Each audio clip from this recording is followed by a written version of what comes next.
Welcome back, everyone. I'm Jackie Richards, and this is Funny Word History.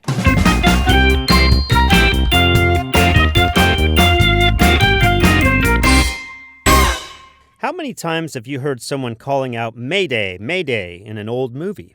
Mayday, Mayday, Mayday, Coast Guard! Mayday, Mayday, Mayday, Coast Guard! Mayday is the word used around the world to make a distress call via radio communications.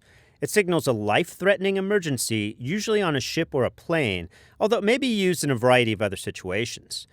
Typically, you say it 3 times in a row, like Mayday, Mayday, Mayday, so that it won't be mistaken for another word or phrase that sounds similar under very noisy conditions.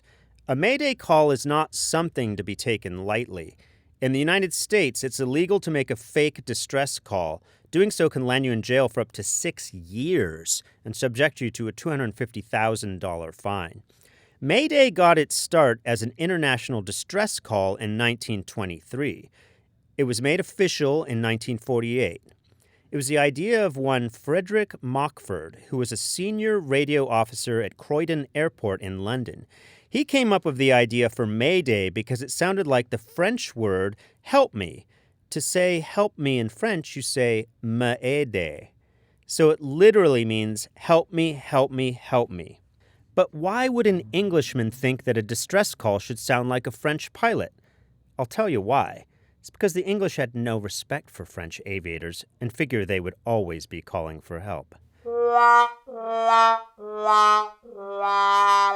Come back tomorrow for more funny word history.